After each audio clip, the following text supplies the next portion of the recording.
So, and you know, I have it set up so that as soon as I turn on Zoom, it starts recording, and that would have given us 15 minutes of, a blank screen. And so, so thank you for reminding me. So as I said, I had some not misgivings, but some second thoughts about doing this. But since I'm here and it's on, that means I'm going to go ahead and do it. The second thoughts are about how big this subject is, and just trying to for me to narrow it down to 4 or 5 hours would be a lot. Okay, so we're not doing 4 or 5 hours, and I think what's going to happen is we're going to do about an hour or so, and then have time for questions, comments, thoughts, etc. And I'm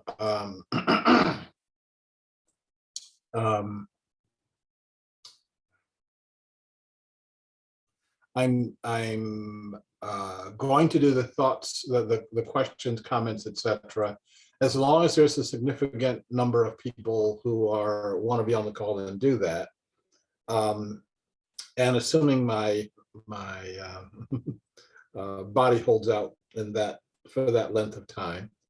One of the things that I've been I don't know if it was a real criticism or not, but someone mentioned that it seemed like I'm rambling in the beginning, and that's exactly what I'm doing. I'm giving time for people to actually show up in the room. We generally have what we say as the top of the hour is generally a range of about 4 or 5 minutes or so, and I'm allowing for that. So these are some initial thoughts.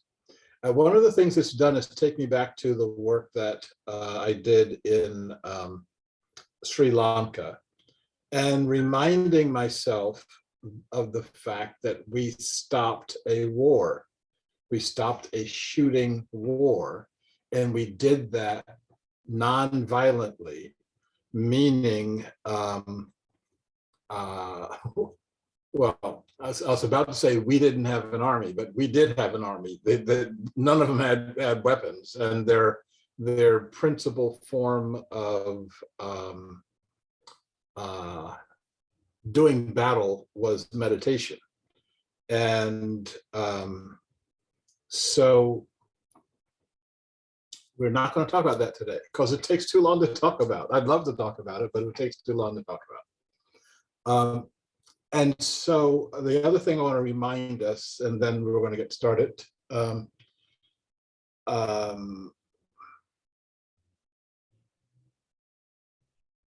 The focus of this is the conflict going on right now between Russia and the Ukraine.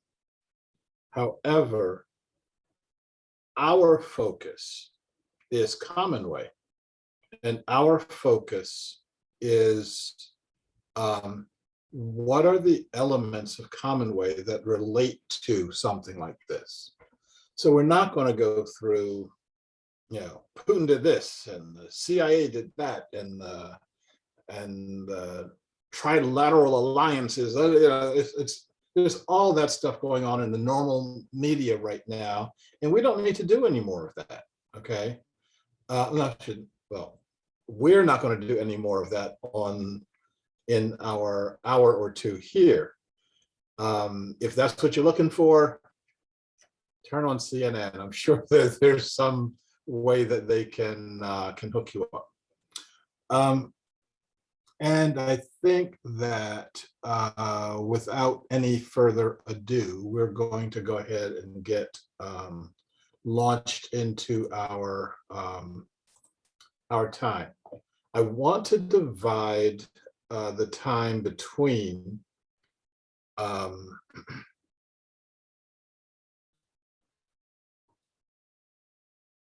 the war, context for the war, consciousness around that, etc., and the wave, because the question that Greg Ganshaw asked me, and therefore all of us, was what are the implications in terms of what I've talked about in terms of the wave?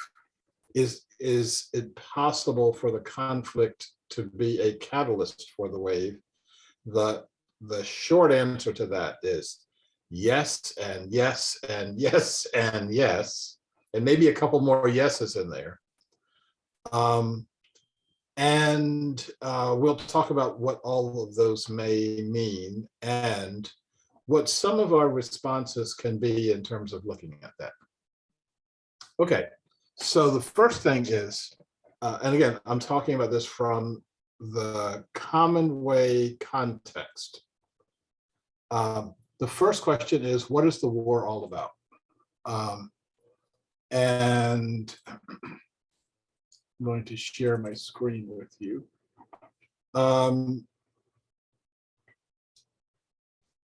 One of the first questions that I ask when I'm in any conflict situation, that can be domestic, that can be national, that can be international. When I was in Sri Lanka, the first question that I asked when I was getting involved in stopping the war was, who wants this war? And then who doesn't? If you ask the question and you're open to the answer, what you're going to find is there are an awful lot of people who want war to go forward, even when they say they want the war to stop. I could give you half a dozen different examples. I won't right now. But I think that what you have to do is ask the question, who wins from the war? Who loses when the war stops? Okay. The first thing that we need to recognize is that this war is not really between Russia and the Ukraine, but it's between Russia and NATO. The Ukraine is the battleground where this kind of geopolitical context is playing itself out. And I said I was going to show you some maps at this point, and I actually went and got a whole bunch of maps. So ding dong, and I'm going to show it. Okay, so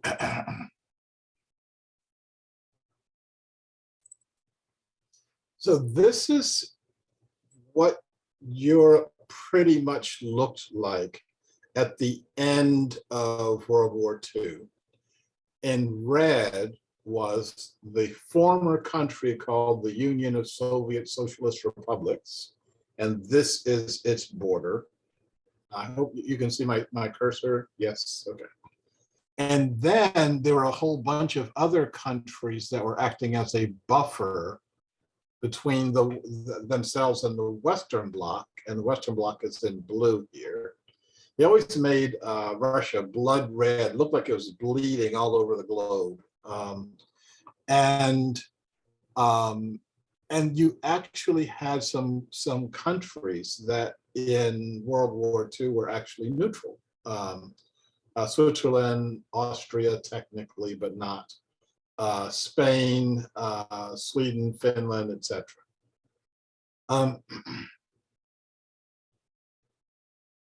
It's actually really hard to find a clear map of NATO, and we can talk about that, but I'm not right now. So this is the former, in red and pink, is the former Soviet Union. and the countries that became independent at the time of the breakup of the falling of the Soviet Union and its breaking into its constituent states. You got all the stands over here, and then the parts of Europe that were part of the Warsaw Pact. Again, here is Russia and the Warsaw Pact, I think, yes. And then blue is NATO.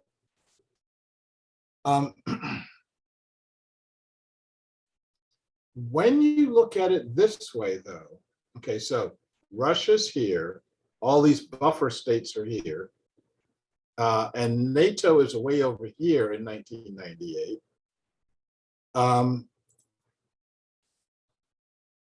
In 2022, NATO's way the hell over here, okay?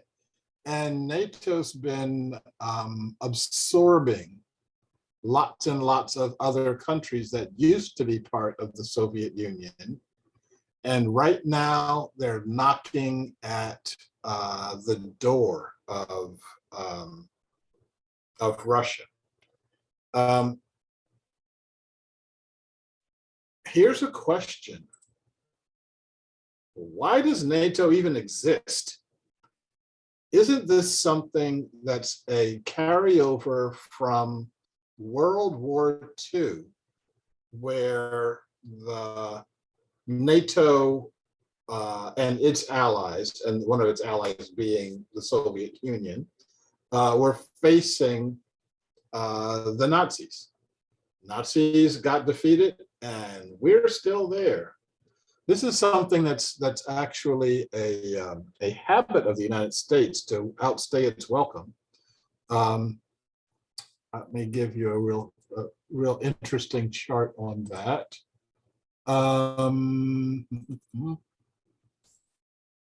So when we go into a country to take them over, occupy them, liberate them, whatever we want to call it, we stay, and we stay forever. We're still in Puerto Rico and in Cuba, in Guantanamo.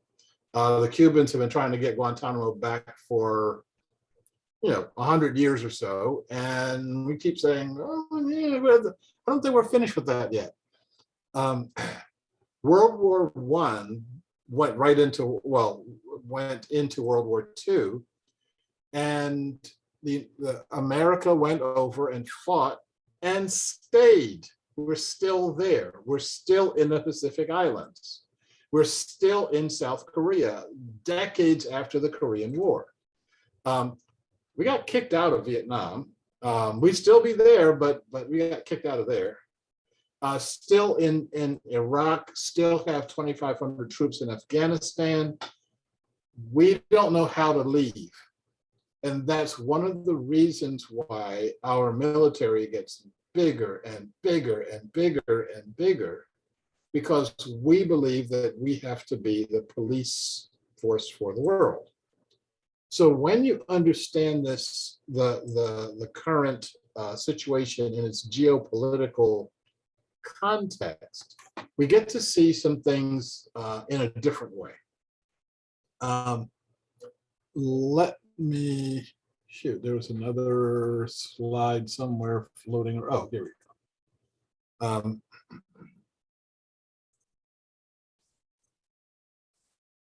So, I said so before.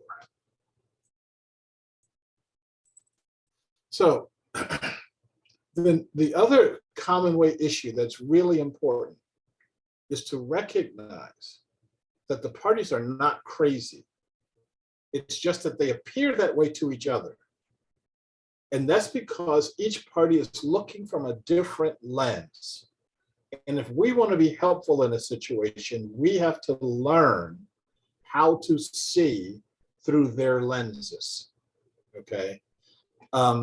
Right now, the US and its media has one lens, and that is Putin's a madman. He wants to be the czar. He wants to take over all of Europe, and he's starting with the Ukraine. And that is not the story that people in Russia and in Russia's orbit are getting. They see the world in a very different way. And what we have to do is find a way to harmonize these views. And the harmony point is almost always there, as long as you're willing to see things in a different way, and as long as you're willing to talk without violence. This is a really big issue that I had when I first went into Sri Lanka. The question is, what's the goal? And most people will articulate the goal in such a way that their side is right and the other side is wrong, which means you don't see the full picture. When I first went into Sri Lanka, Sarvodaya, the organization I worked with there, had been working to end the war between the government and the Tamil Tigers for 30 years. And the war is getting more and more powerful. I'm like, what's the problem here? But Sarvodaya had been working to end the war by getting the Tamil Tigers to put down their guns, because they bought the story that the only reason the war existed was because of those Tamil Tigers over there. As soon as they put their guns down, everybody would go back to being peaceful and happy. And that's the way that things look from the government side. How do things look from the Tamil Tiger side? From their side, there's never been any peace. There's been a constant war. And so you have to articulate a goal that is acceptable by the people on all sides, not necessarily the leaders, not necessarily the government, not necessarily the people in charge, and not necessarily the people who actually benefit and profit from the existence of the war. So we don't form the goal from the point of view of the people who want the war to go forward. You formulate a goal that's acceptable by the people who are actually affected by war. The next issue is consciousness. What is the consciousness of the people who are articulating the war, who are sending the troops into the fields? But what is the consciousness of the ordinary people on both sides? If your consciousness is the mainstream media in Russia or the mainstream media in the United States, you're only getting a part of the issue. Along with the issue of consciousness, we don't have time for me to talk about breakers and keepers and menders, since all of you have read Creating a World That Works for All. You know that there are three forms of consciousness on the planet. The keepers being the indigenous people who have been living inside the tolerance of the earth for nearly forever. The breakers being the people who break away from life, break away from our planet, break away from each other. That's the societies that we have been raised in. So we are breakers. And then the third form of consciousness that's growing right now are the menders, those who have the value structure of the keepers, of the indigenous people, and those who are going to mend all the problems. And that's also us. Okay, so we need to move beyond the kind of consciousness that says, I have a conflict with you, and therefore I'm going to kill you. We have to move beyond fear. And it's really amazing how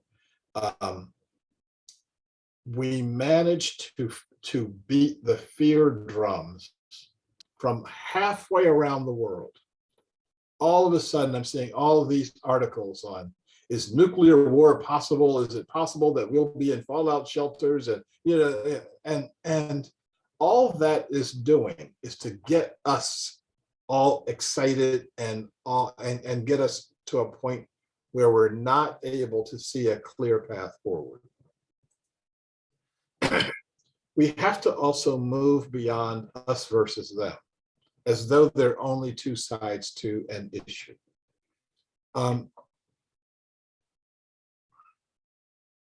When we finally got charted the conflict in Sri Lanka, the government was always saying it's the problems between the government, the legitimate government, and these Tamil Tiger separatists.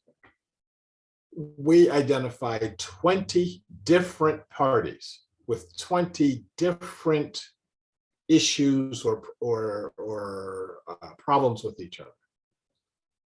And by looking at this as a multi-party situation, and there were alliances of these parties, we were able to see how each side gets satisfied and able to get to a point where all of them can work together. And to let go of fear reactions into looking at vision. And if we may get to a point tonight, where we get to talk about what we did in Sri Lanka with the Vision Declaration. I'm not sure we're going to have time, so I'll tease you. There's this thing called the Vision Declaration, which is probably one of the most important things I've ever done on the planet. Patting on the back. And they all get credit for it. We'll see if we get that far. We have to recognize also that the goal and the path to the goal are one. You don't fight your way to peace. You fight your way to more fighting. You fight your way to power over, which is not peace. And everything that we do is in the context of our key goals and visions and our key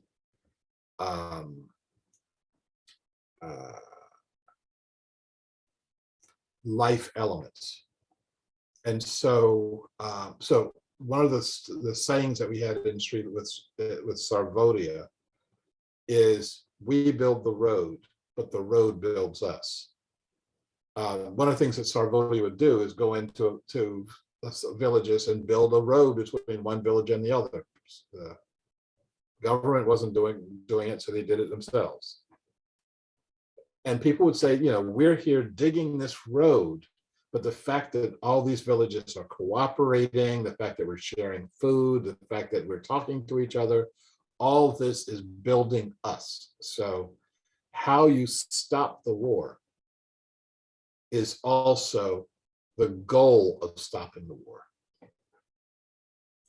And I think at that point, I'm going to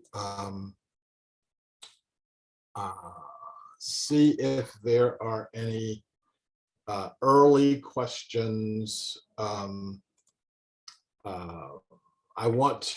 generally don't have to, I think we all know each other here. Let me look down the list of folks. I think all the names I see are familiar. But I will remind us that questions end in a question mark. Questions don't take 5 minutes to ask.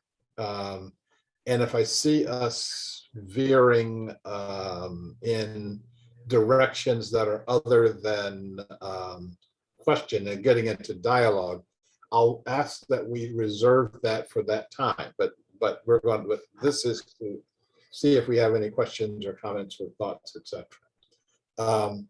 And also, if you are wanting to ask something or say something, you can press the little digital button to raise your digital hand, or do it regular Commonway style, which is wave your meat hand around. So meat hands or digital hands, we will recognize you. And the other thing is we keep our microphones off until we are talking. And since Stuart turned his microphone on, that probably means he wants to say something now. At least hi.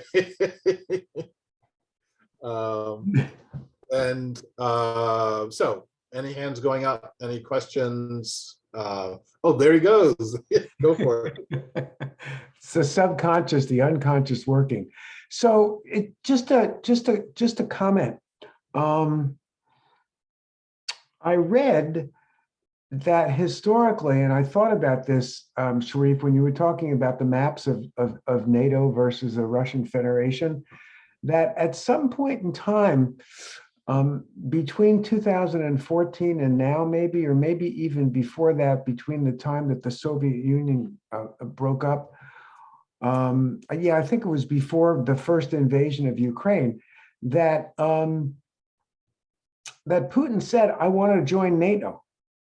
He wanted to become part of that, and the Western folks, rebuffed that and said, "No, you can't become part of NATO."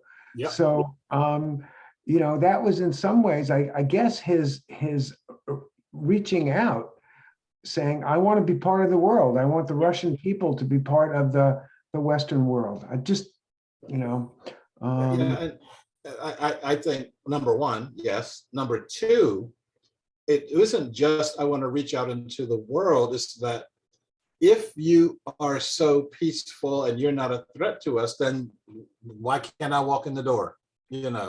Why can't all of us be looking at the defense of Europe from the space aliens? So that's a kind of a two-edged sword. Number one, what is the United States doing still in Europe after World War II ended as many decades ago as it did? Number two, why isn't this European country part of NATO when they said, yeah, what is it going to take for us to become part of NATO? So you've got this block that's saying, no, you can't play with us. And we haven't articulated why they can't play with us. Yeah. Kind of creeping up on the border. And I am not saying that Putin was right. I'm not saying he's wrong. I'm just saying, look at it from another set of eyes. Look at it from another set of another perspective. And you can start seeing things in a different way.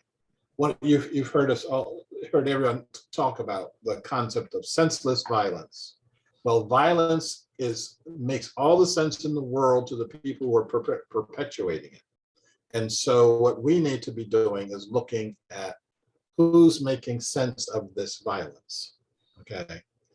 And I've got 20 more things to say about that. And so anyone else want to say something? If not, I'm not seeing any hands going up.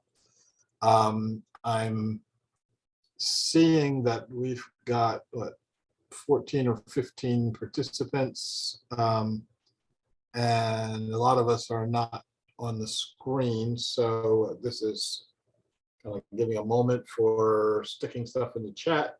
Moment has passed. Okay, so now we're going to talk about one of the really key factors that got us to change how we saw the war in Sri Lanka. And that change led to the end of the war in Sri Lanka. I'm going to go through this relatively quickly. If I go through it at regular speed, it takes 2 hours. This is going to take 5-10 minutes. And I have to say, and I started thinking about this, all of this was done in the context of an insurgency. This is not an insurgency. The Russia-Ukraine thing is as traditional warfare as you got. You got tanks and you got artillery and you've got, you know, airplanes and all this other stuff. So, but I think that you'll see that this does extrapolate over. Okay.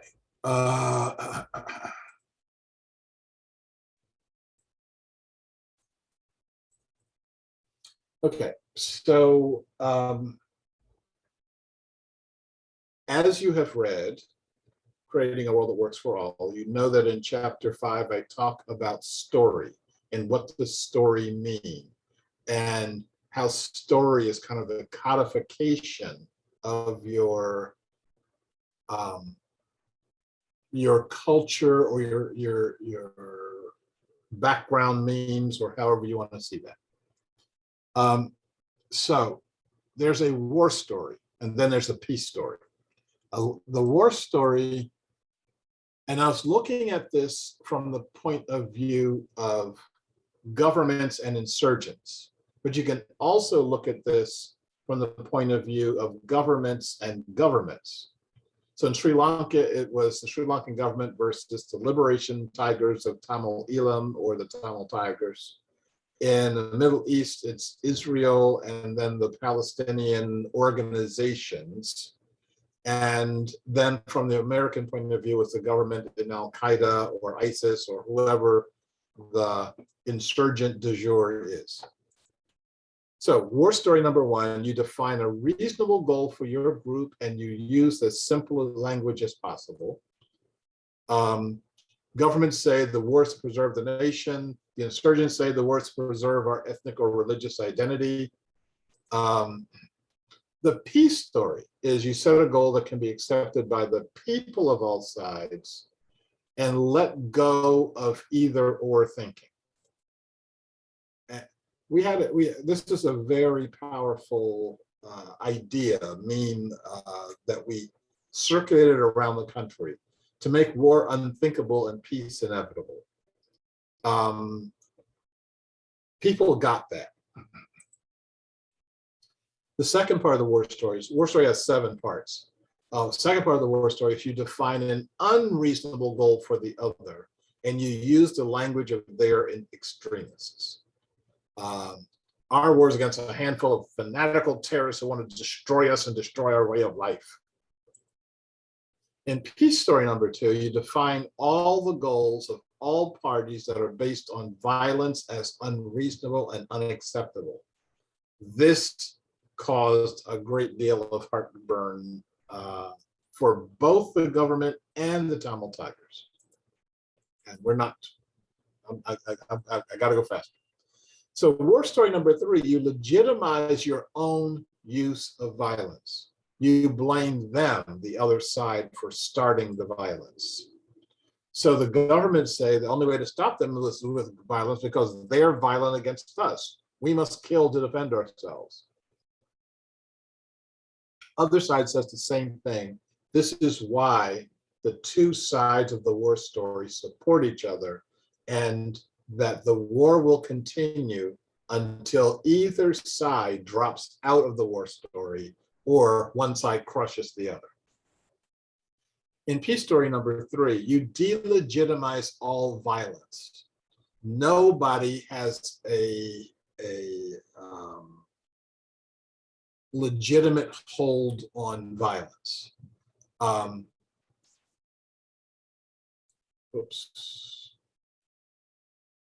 So there's no such thing as a just war. This is a real, again, a really, really big concept, because all of the folks on the government side in Sri Lanka were Buddhists. You know, it's like, how can Buddhists have war? So, oh, but these people are so crazy, you can't talk to them. The only thing they understand is for you to kill them. I talked to them, they didn't kill me. So, war story number 4, you delegitimize the violence of the other. They are the aggressor. We're only defending ourselves. The government say they started the war. We're only defending ourselves and defending our nation. The insurgents always say they started the war. We're only defending ourselves and defending our people. In peace story number 4, the aggressor is anyone willing to use violence to solve a problem. Violence gets more violence, not a solution. In war story number 5, you focus on the injuries to your group done by those guys over there. You wrap yourself in the mantle of your own innocent victims. And if you want to see how to do that, just look at the front page of any newspaper since this conflict started. You've got the streams of refugees coming out. You've got you know, the sick and bleeding baby that someone's rushing to the hospital. I mean, and I don't mean to minimize the effects of this violence, but there's violence on 2 sides here. Okay, and so this is okay. I'll get to that when we get to the peace story. Okay. So in the government say we suffer at the hands of the terrorists. They've committed numerous atrocities against us, and that justifies our use of violence. And the insurgents say the same thing. So what we do, what the peace story did, is focus on injuries to all groups as equal, unreasonable, and unacceptable. This was what we called the no clean hands doctrine. And believe me, both sides had a great deal of heartburn around this. There are no clean hands on either side. All sides commit atrocities because violence is an atrocity. Each side justifies its actions while condemning the actions of the other. It is violence itself that's the evil. So when the United States uses drones to bomb a village in, well, wherever, it's, you know, we're defending ourselves. And when the other side does exactly the same thing, except not using a drone, it's like, oh, this is wanton violence. What we have to do is take the high position on both of these things. Goodness. Okay, quickly. So in war story number 6, you have to minimize or rationalize injuries or atrocities committed by your own group. So the government say they made us do it, do their atrocities. Their atrocities are worse than our atrocities. And then you have somebody with this reasonable sounding voice that says, we regret the loss of innocent life. And that's as far as it goes. And so you got, I guess this is the, in the Department of Defense, they have an office of regret. And they have people who train their voices to sound reasonable, and we regret the loss of innocent life. And insurgents say the same thing, except for the Tamil Tigers. They never regretted the loss of innocent life. Okay, so get to the last ones. Oh, what? So the peace story is you spread the awareness of all injuries or atrocities, regardless of who commits them. This was difficult for Sarvodaya to accept. They had bought into the argument that the Tamil Tigers were the cause of the war. And they could tell you, you know, date, page, etc., all of the Tamil Tiger atrocities. They never acknowledged the government's atrocities. The fact that the Sri Lankan government actively used raping women as a tool of war. And oh, that doesn't happen. Nobody would do that. And that's because all the soldiers are their brothers, sisters, cousins, you know, etc. And they don't want to accept, they didn't want to accept that they could do a thing, and they did. So you spread the awareness of all the injuries or atrocities, regardless of who commits them. This is another interesting doctrine. What each side says about the other is true. What they say about themselves is not true. Okay. And so the government would say, you know, the Tamil Tigers are, you know, these bloodthirsty killers that commit all these atrocities, and they did. All that was true. And they said, well, the government, they're the liberators of the people, and they're the icons of virtue, and that was not true. And the same thing on the Tiger side. So the last part is you label dissenters within your own group as traitors, and I think that's pretty obvious. Peace stories, you support all actions of all parties that moves closer to this goal of peace, that the peacemakers are the true heroes. And we said something about that. Okay.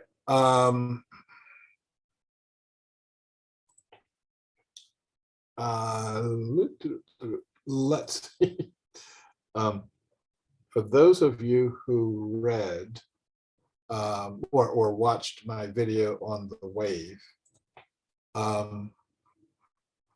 you know that I've been talking about seeing the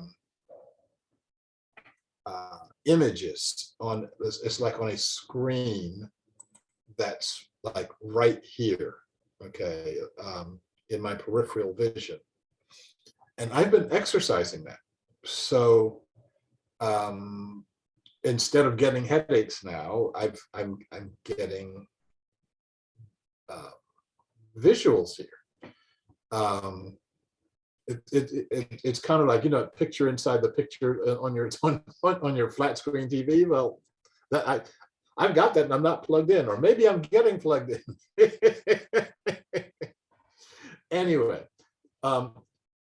what's happening now is I'm getting the visuals without having to close my eyes and without being aware of the screen. So in the corner, like right here, I'm seeing movements. And with your peripheral vision, as soon as I see that movement, I go, and there's nothing there, because I have to teach myself. You're seeing movement over here, so keep looking that way, and keep perceiving this way. So if you see me like looking like away from the screen, it's because something is moving over here, and I'm not keeping my head still enough. Okay, so that's the war story and the peace story. Questions or comments or thoughts about that? And it looks like I've got, I'm doing really fine here. So I'm going to give you one more tool, and then we're just going to open up and talk. Questions, comments, thoughts? Matthew. Hi. Will it be possible to have this slide after the meeting, so that we can just study them a bit more? Number one, yes. Number two, I think I've got, well, I know I've got, I don't know if I can dig it up. We're talking about stuff that's over a decade old for me. But I think I've got some videos on this where I'm actually walking you through the slides.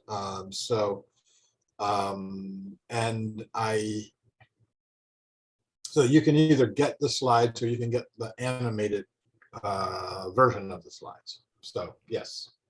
And if you don't get it in a couple of days, ask again, because wait, I got a pen. I'm not afraid to use it. Slides with a question mark. That means I'll start doing that, working on that. Eve. Yeah, I'm just wondering, how do you deal with, let's say, the hatred between, people that has been going on in some instances for centuries.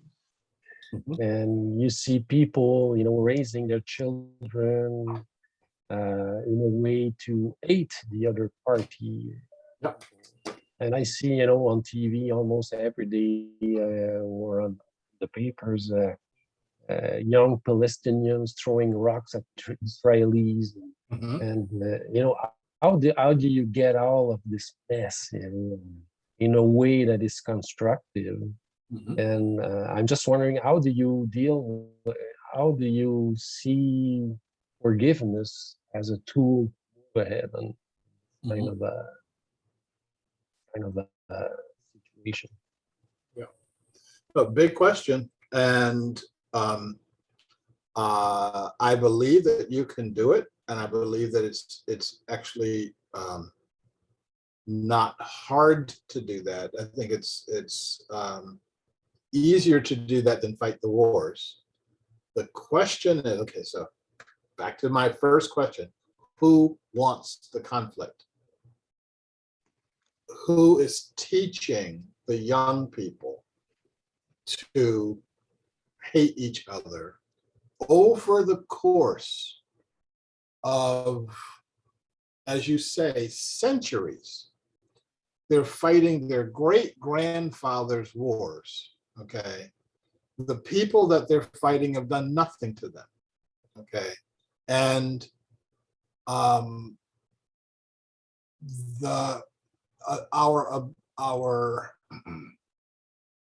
ability to pass on the pain that happened hundreds of years ago, perhaps even thousands of years ago, I think it is really too bad. How do you do that? How do you transcend that? You transcend it by having a vision, and you have a vision that is stronger than the articulation of the problem. You just lay the problem out. Every day you're seeing these conflicts in the newspaper. Every day you're seeing these conflicts on the television. Every day you've got this imagery going into your consciousness, and it affects your consciousness. I don't allow it in, okay? I don't watch visual news. I just don't watch it, okay? If there's some reason for me to watch it, then I'll do that. Like, for example, in the George Floyd murder, I had to watch it once. I had to, like, okay, sit down, get your cup of tea, you're going to watch this. And once I watched it once, I don't need to see it 25 times, okay? And I have to, because it is important that I be an honest, I don't want to say mediator, but facilitator of inclusivity. I think it's really important for me not to overstress one side or another. So the first thing is you have to shut off all the stuff that keeps the conflict going. And if you do that, then you're going to actually be able to find all the people who are invested in the conflict, who don't want that shut off, who believe that they get their power from the existence of the conflict. Okay.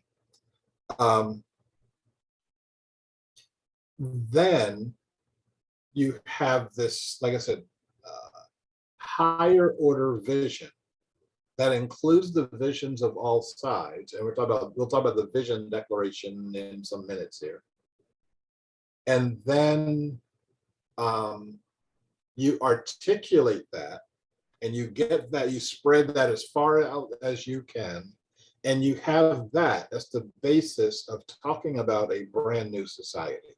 Okay. And so so you change the language, you change the perspective.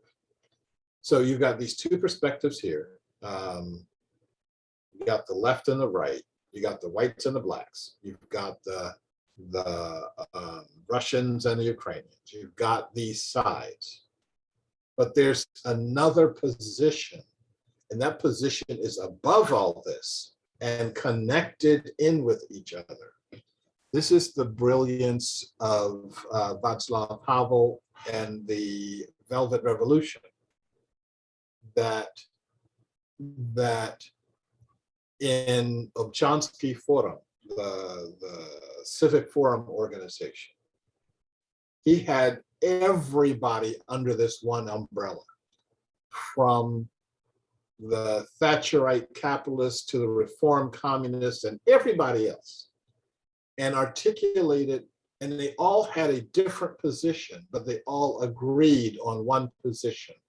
And that one position is, despite all of our differences, we can run our country a lot better than the Soviets can. That was it. That one position wound up everybody in prison. And then they all came out and started running their own country. Okay. And so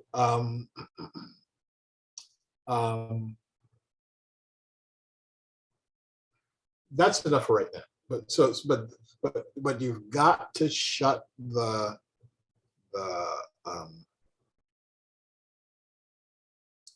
propaganda machine off on both sides. Both sides have propaganda machines. We're inundated with our side. They're inundated with their side. There's another position that's above all of that, and that's the one that we, the people who are going to resolve all this stuff, that's the position that we need to find and then take. Okay, Susan, hi. Turn on your mic. Hi, nice to see you. Yeah.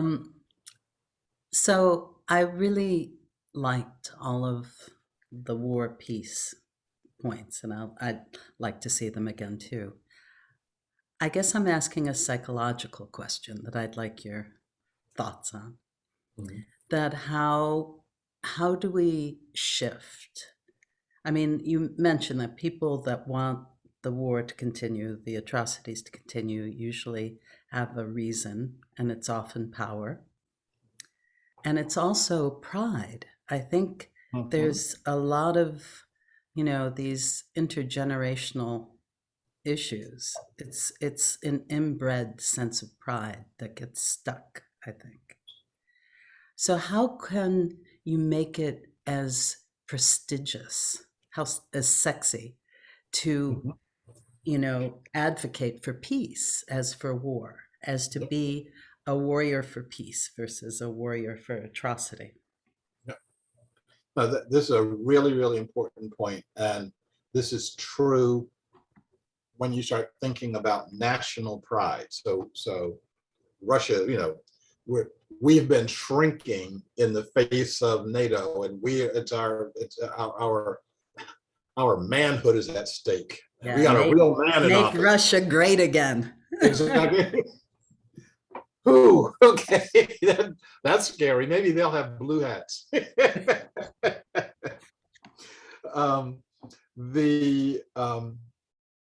I got to get that image out of my head. But it's also true on our domestic front.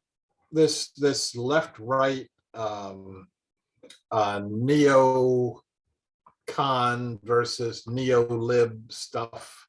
All of that is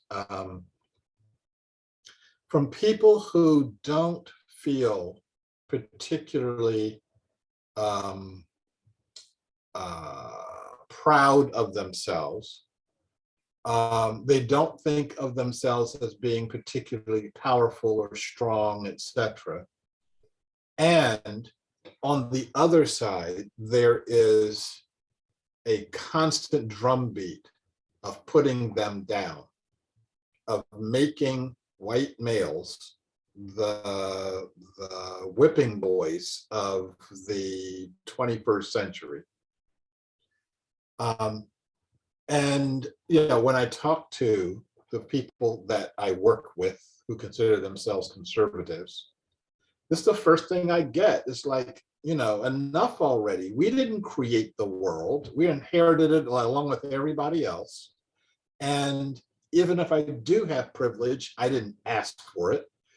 I'm willing to do something about it. But as long as you're labeling me as the problem, what you're going to get back is defensiveness or this reflective pride. Like, okay, if you think that I'm the problem, yeah, I'm the problem. You think I'm so powerful, yeah, I want to go out and get my gun now. And none of that works. I was talking to an African-American person recently, and they were talking about all white people in America benefit from the existence of white supremacy. And I pointed to, and literally, about 300 feet that way, there's a row of tents of homeless people sleeping on the streets. And all of them are white. I say, you tell me how the white power structure is working right here.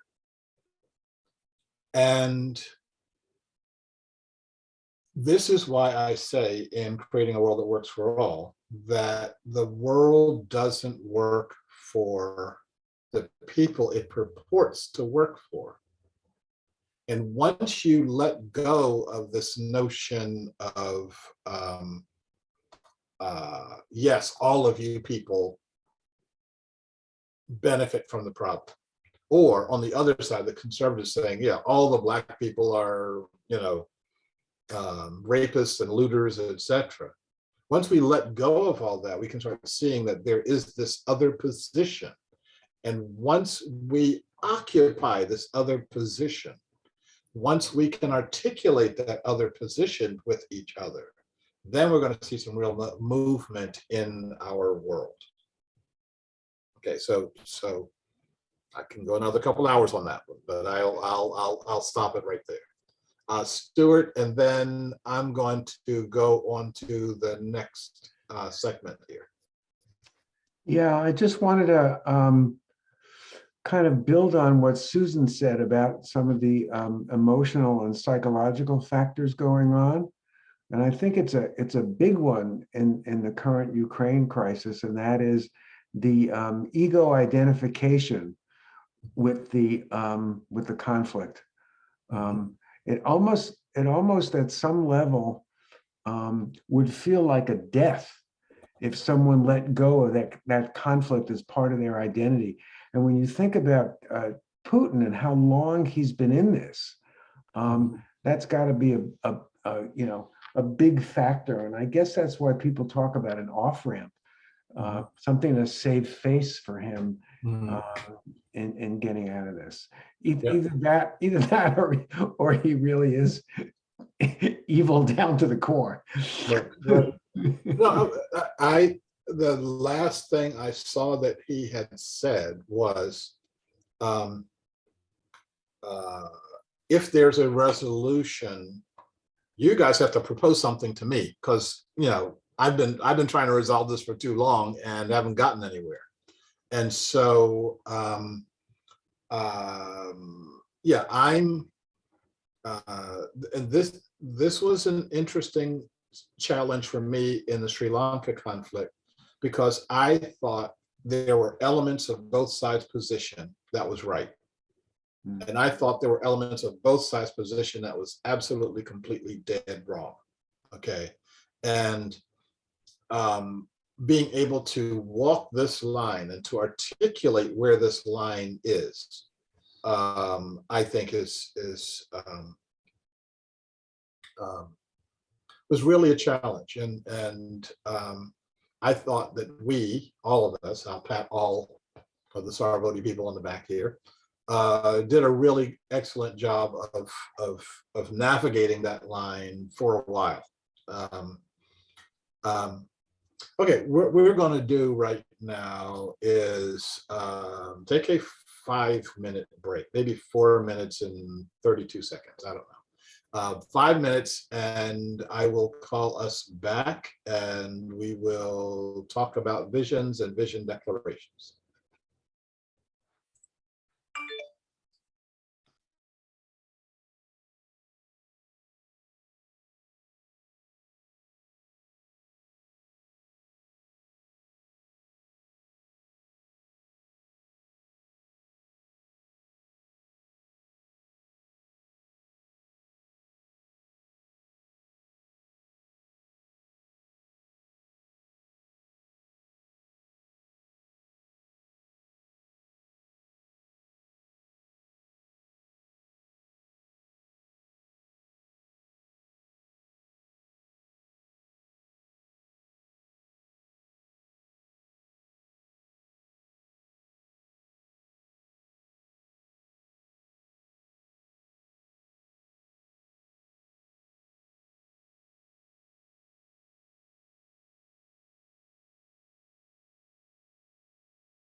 Okay, I was serious about the 32 seconds. I'm going to start talking in about that time frame here.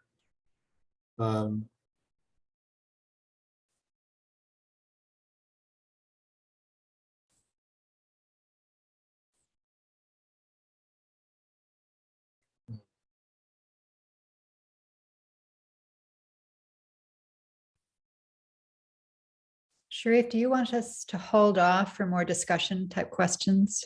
Yeah, let me go ahead and do the vision declaration. as quickly as I can, because we still need to talk about how all this stuff relates to the wave. And I'm looking at a couple of comments that I got that said that they had to leave at the top of the hour, and they want the they are wanting the slides and want more of this too. Okay, so let's talk about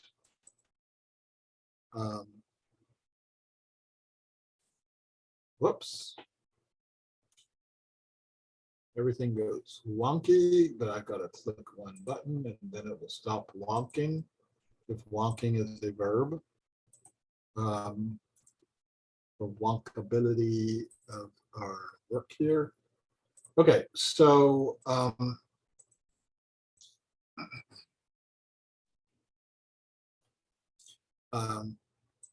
let me spend a couple of minutes talking about the building the context of the vision declaration. We did all the work we needed to do, and this is part of what we called our peace action plan. And we pulled all that together and got the war to stop. Okay. Now, from my position, that's the first part of the solution. The rest of it is how do you keep it from starting up again? And one of the things that we did was start to work on a vision of a society that can work for all. Okay. Wonder where they got that from. We put together these meetings that we called the People's Peace Tables. And that evolved into something called the Shodia, but that's not important. And in each of these communities, we put together these relatively small meetings, which are like 200 people, 300 people in a given community. And we made sure that every one of the meetings had a combination of Sinhalese, Tamils, Muslims, Christians, Burghers, all of the people that were there were in each of the meetings. Obviously, in the southern part of the island, there were a lot more Sinhalese than there were Tamils. In the northern part, there's a lot more Tamils than Sinhalese, but everybody had to be present. And we asked them some questions, and we're really surprised at how consistent the answers were that were coming back. I took all of the responses that were coming from that, and I weaved it together into something that we call the Vision Declaration. And the important part of this, and what I'm going to show you, the reason I'm giving you this background, is that my job was weaving it together. It wasn't to generate the content. So all the content you're going to see is from them. I put together some connecting language. And since you've got a country that speaks 3 different languages, we had to have everything cross-translated and then translated back into their original language, which was quite an undertaking. But this is what we said to each other.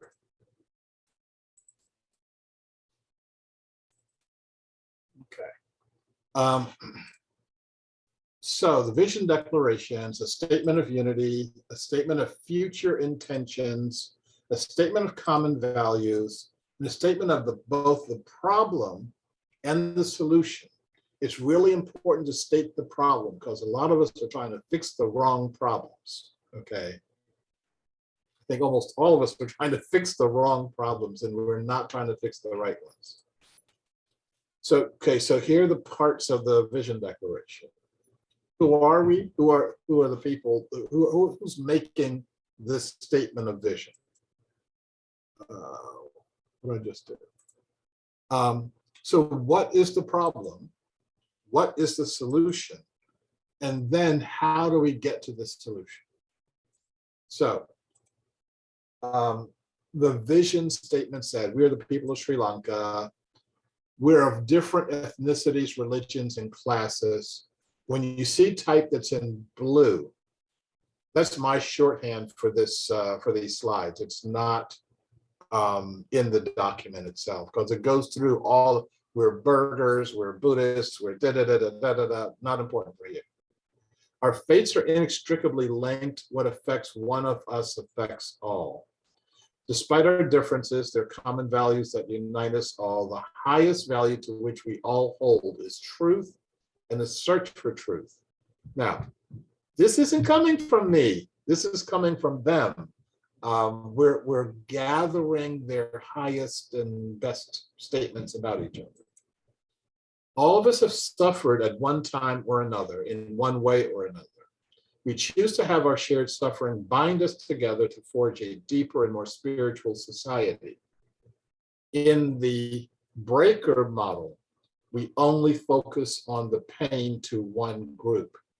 This is the mistake that we're making right now here in the United States by focusing, and I believe over-focusing, on the pains that have been dealt to the Black community, which, like I said, racism is alive and well, so I'm not minimizing it, but I'm not maximizing it either, because we got some other stuff that we're doing, and we're not able to even talk about it because we're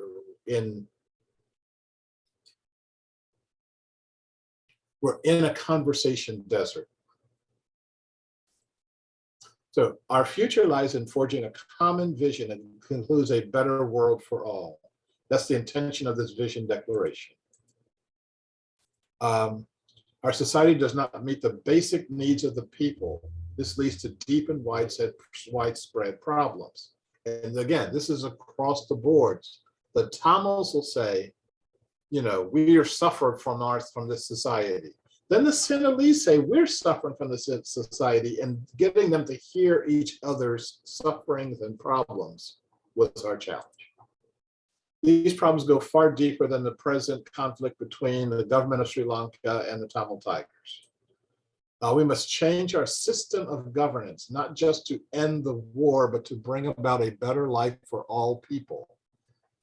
Pause right there.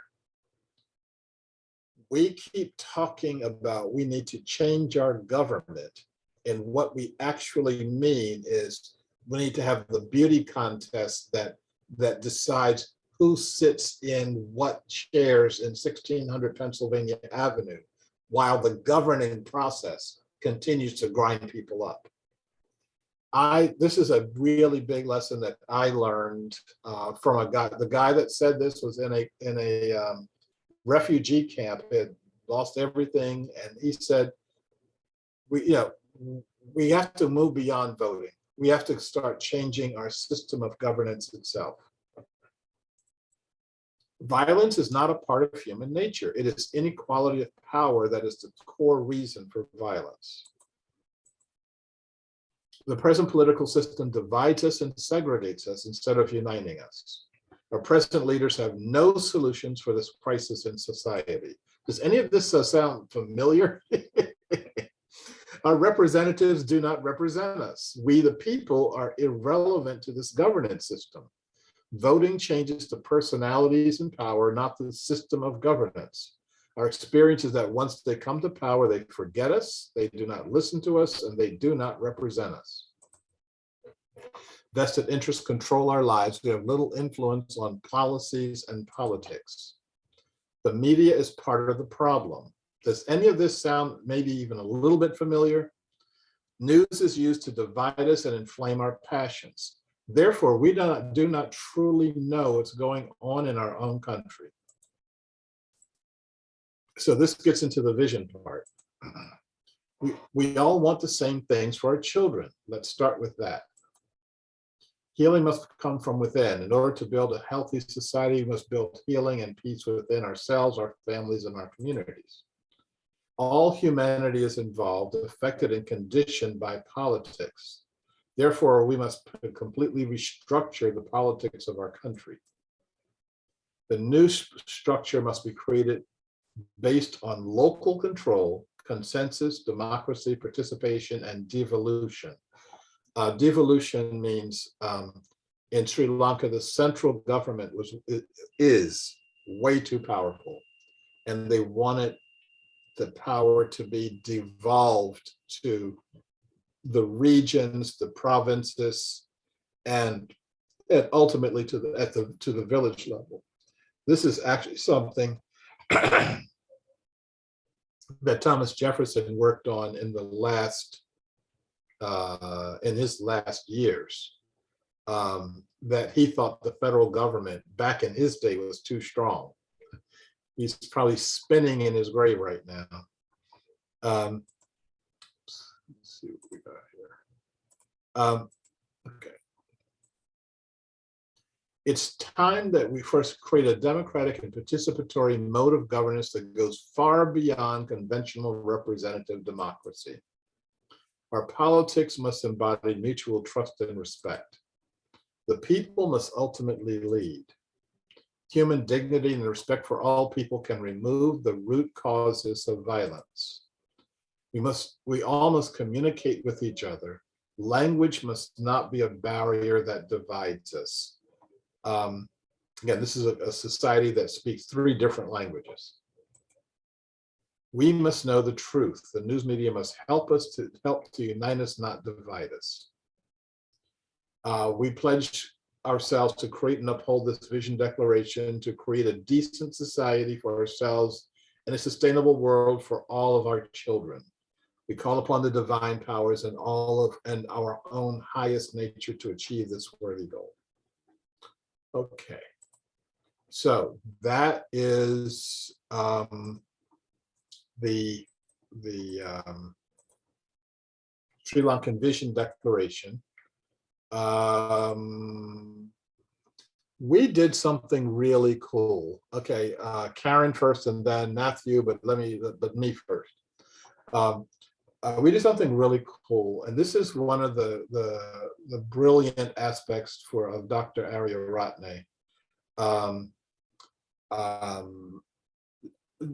Years and years ago, he basically bought a printing press. I mean, like an industrial scale printing press, and so we could print anything we wanted. And we basically printed up 1 million copies of that vision declaration and crop dusted the entire island with it. I had a group of young people that I'll show you real quickly, I think.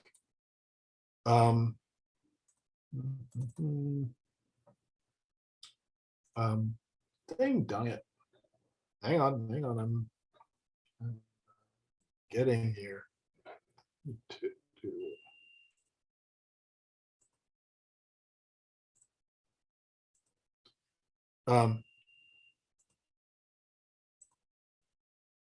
So I had a group of young people that we referred to as the mobile leaders. And they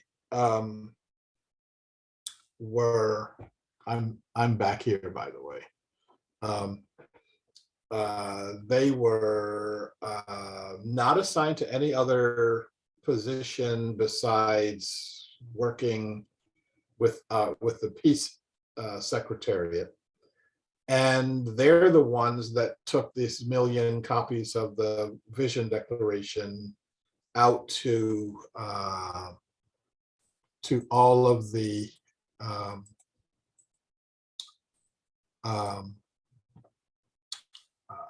this is just showing how much taller I am than everybody that was there.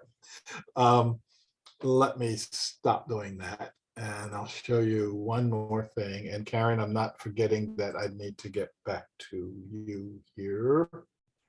But I didn't give them a lot of specific direction. Like, you need to take this out and you need to tell everybody this, and here's time and money to do this. And we rented some buses, and there's a couple hundred of them, and they went around the country in these buses, and they started doing this street theaters. Nice if you saw this too.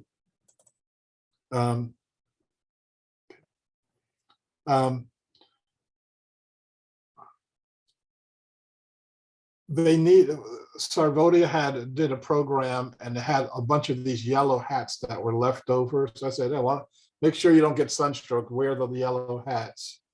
And they started being referred to by people as the yellow hats. It's like the yellow hats are coming, and that means that we're going to see, they stop all the traffic in the middle of town, and they put on this 15-20 minute theater of how we're going to be all working together across all of our differences, etc. This is like really powerful stuff, you know, and the word started spreading. So the next town they were going in, then the next town they were going in, it was like,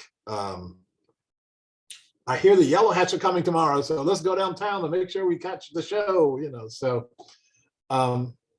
this is like, well, anyway, I was very happy with them and very proud of the things that they did. And they all got taken away from me. And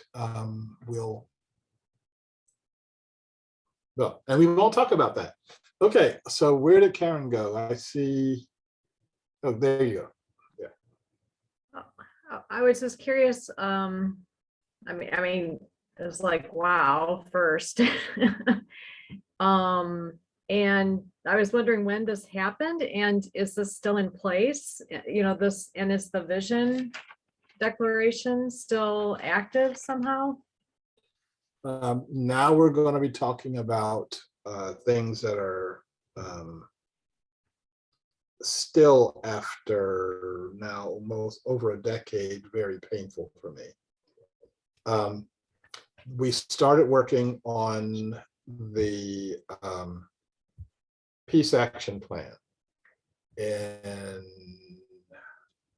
between 96 and 99, like 2000. And the idea was to knock the supports for the war out from underneath the leaders, so they would have to negotiate. And we did that. And they were forced to negotiate. They were forced to negotiate a ceasefire.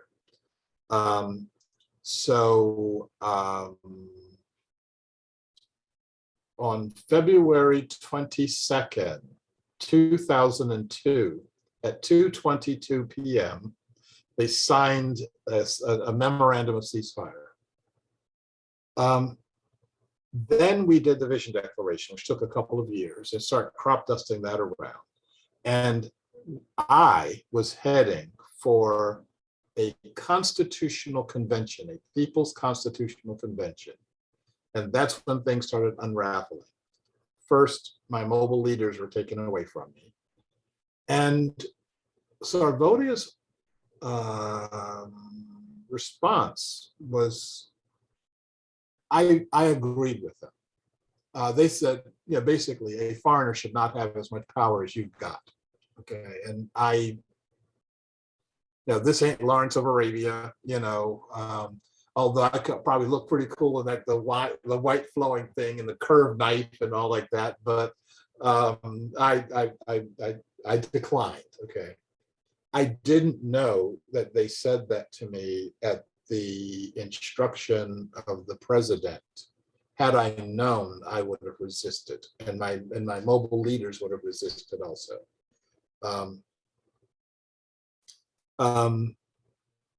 The president saw that a people's constitutional convention would be very, very popular.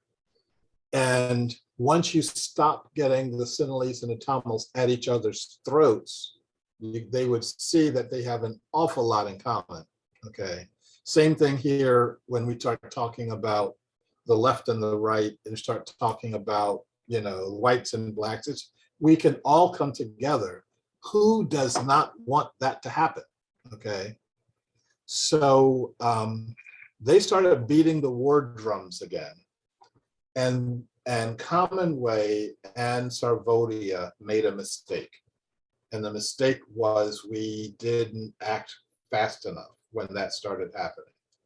I didn't believe that they could do it. I didn't believe that people would go back to a war footing after spending 6 years of peace, able to go all around the island, able to do all sorts of things. But Mahinda Rajapaksa is very powerful and persuasive and got people to say, yeah, all this peace stuff is really terrible for our island. We should go back to war. And the Tamil Tigers wanted to do the same thing. And so they went back to war. And Sarvodia was ordered to shut up, to say nothing about peace. I thought that was the biggest mistake that they've ever made.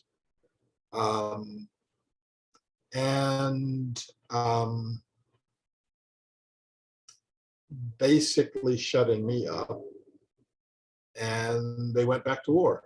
And it was a bloody, bloody end to the war. They basically wiped out the Tamil Tigers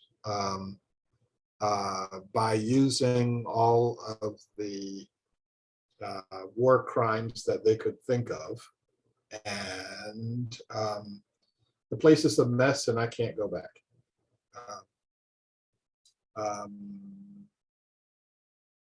Sarvodia has paid the price for abandoning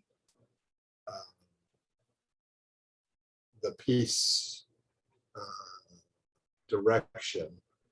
Lots of their funding dried up. Lots of their credibility dried up.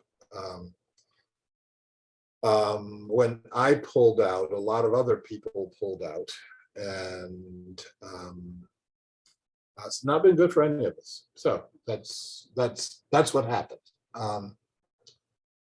Although they wiped out the Tamil Tigers, all of the problems that led to the existence of the Tamil Tigers are still there and have gotten worse. At some point in time, they're going to do something about it, but probably not next week. The Rajapaksas are firmly in control of the government. There are 4 brothers and a sister. The sister's the one sane one. She's actually a friend. And the 4 brothers are neo-fascists. All 4 of them are also US citizens for some reason, mainly because they're rich. And they are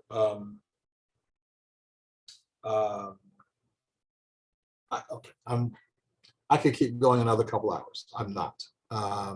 Marion. So if you have more to present, I can hold for Q&A, but you let me know. I think I'm about to say, if you have any questions, but let me double check. This is a great time to do that, and then we're going to go into how all this stuff affects and is affected by the wave, but I'm missing on screen. I'm missing a screen. Shoot. This is called, you should see how many windows I've got open. Got it. Okay. Okay, so you got a question. Yeah. My head's kind of gone womp, like in a good way, you know, and even about, I don't watch the news either for all kinds of reasons. And about a week before war broke out, I happened to be alone, and like was at the keyboard, and like this song spontaneously came out.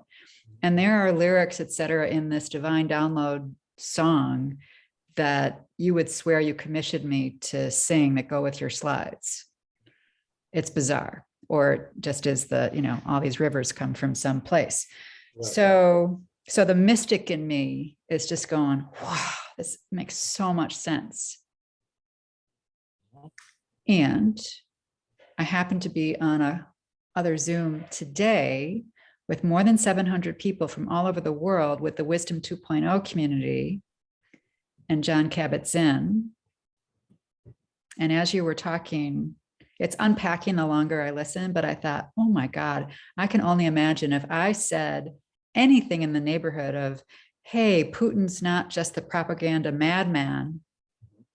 In that call today, I would have been stoned to death. Yep. Digitally, yes.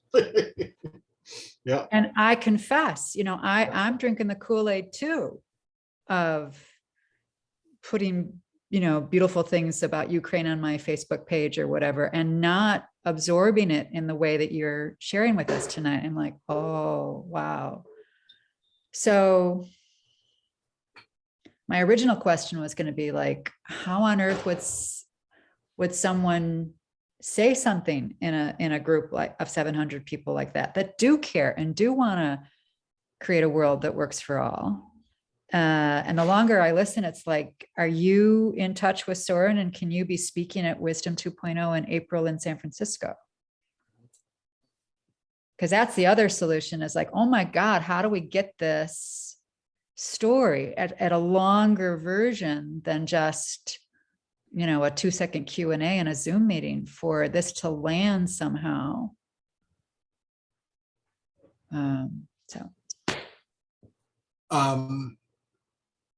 Oh, and I'm gonna sneak in one more. My heart breaks about your Sri Lanka epilogue. I was hoping for a Happy different ending. epilogue, or at least something. And I'm like, wow, like I could answer this for myself. Like, what gives you faith that it could still work, even though you don't have that epilogue for Sri Lanka? And my heart says, there's a line in this song that says something like, who are the ones destined to stay, even though we know it's not easy, it's just what's got to be. We have a choice, love or fear. Will you use your voice and let it be clear? And the end of the song is all about one heart, one mind, one, now, one, now. That's not exactly the words, but so. I'm setting a timer because you just unpacked a lot, and I'm gonna keep my comments to a minimum here. I recognize that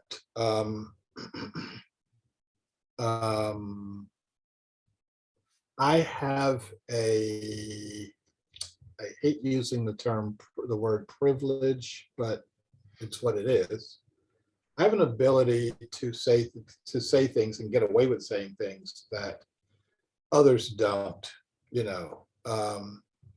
and one of the things that I've been doing more of is talking about what works and what doesn't, and how our favorite kind of liberal way of looking at the world is just another picture on the problem.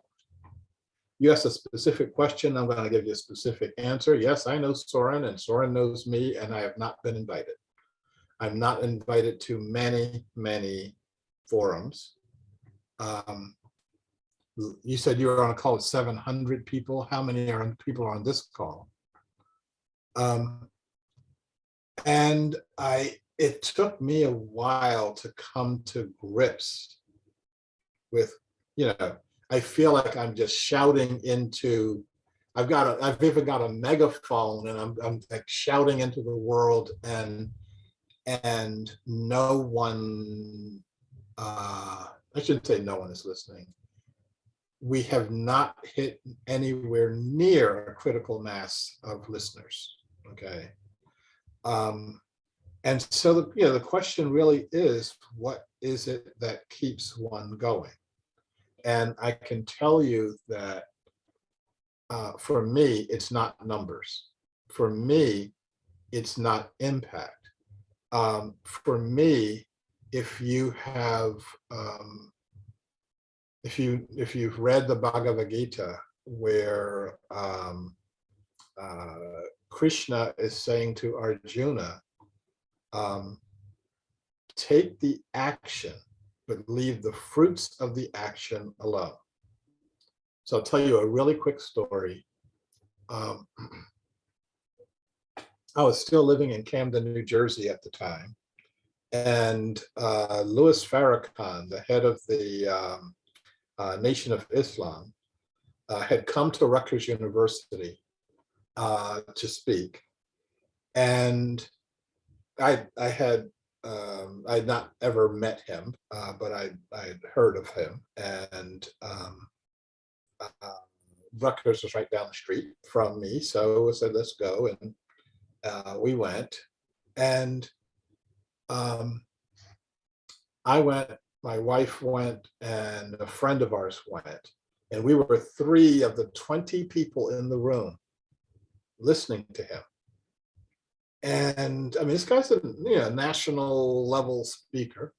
And so when it came to question and answer time, I said, what's it feel like? You come all the way from Chicago and you're talking to 20 people.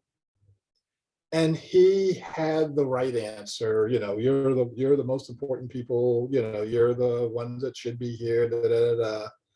But you could tell that, I mean, he's saying that to 20 people, So I then remember, 10 years later, seeing the visuals on the Million Man March and seeing him at the podium, and he's talking to 1 million people live, okay? And so as long as I'm drawing air, it may be possible for those 1 million people to show up, not the same 1 million people. And I'm putting enough in writing now. I'm spending a lot of time writing. And even if I'm not alive, the ideas and the words will be there. And we'll see what happens. All like Krishna said to Arjuna, all you can do is take the action, leave the fruit of the action to the divine. And once in a while, my ego gets a little bit tweaked. And so, like I said, I know Soren. I know him. He knows me. It's not going to like, oh, who's the Sharif guy? It's like, yeah, we've gone to dinner together, Has he ever seen this particular presentation? I don't know what he's seen of mine. Yeah, I don't know. About it. Anyway. Yeah, but what he's seen should have invited me like 5 years ago. So anyway, okay, Matthew first, and then Stuart, you got your hand up. Arthur, did you have your hand up at all? Or okay, so I think it's Matthew, Arthur, and then Stuart. Okay. Well, just some thoughts about your vision declaration presentation. And so this is a work that was achieved by, let's say, people from both sides, right? Not the leaders of both sides. Correct, not the leaders. Okay, so that's one thing. And I was just with this question is, how do you deal with the fact that the leaders may not want to follow what the people have come together with? And yeah, I mean, because this is my question in many of these conflicts or problems, there are people that are choosing for a lot of other ones, and how do you deal with that?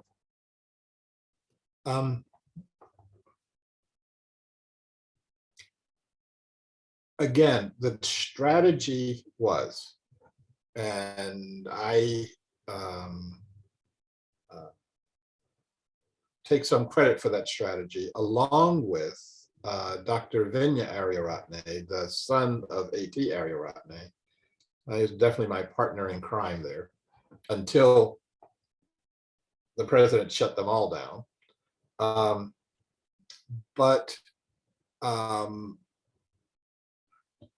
We had a set of strategies in descending order, like more important order, more fundamental. And we try something and the work kept going, we try something else, the work kept going. And we're just going to keep doing this until we ran out of options or the war stopped. And the war stopped way before we ran out of options. We were ready to keep rocking and rolling. And in each instance, it was like, what is it that is really going to affect the people? And so this is politics at its rawest level. How do we affect power? And how do we survive the distortions of the media, which looks at the world in only one way? So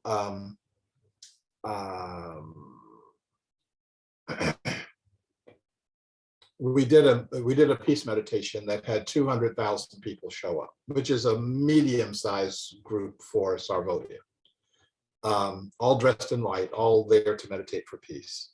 And the government-run newspaper says a few hundred peace beggars come into the park to beg for peace, and would not show any pictures of the group because the group was way over a few hundred. I mean, it's like a sea of humanity. And so when we had our biggest peace meditation, which was 500,000 people,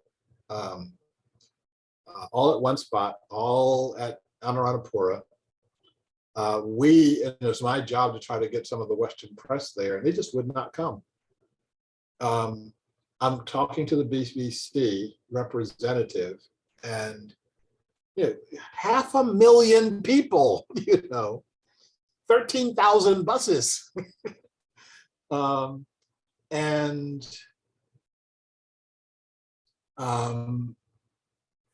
The guy I was talking to said, "You think there's going to be any violence? Like, we'll show up if there's going to be some violence, something to take a picture of, And this is why you got to have your own press, and you've got to be able to bypass all this other stuff. So, and you've got to have strategies. And right now, on none of the hot button issues that we see in our society is there a strategy. Our situation with homelessness in Portland is at an epidemic level, and it's just getting worse and worse. And the so-called leaders we need to have another meeting to talk about this. So, okay, I'm going to get through the evening without foaming at the mouth here. So, Arthur.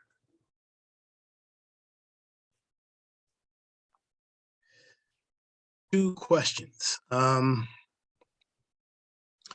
The more I live and the more that I look at the hot button issues and what's going on, one of the among the many obstacles and challenges necessary to heal those issues and ultimately move to a world that works for all beings. One of the things that I'm really seeing is increasingly is language and how we speak about these problems and these challenges. And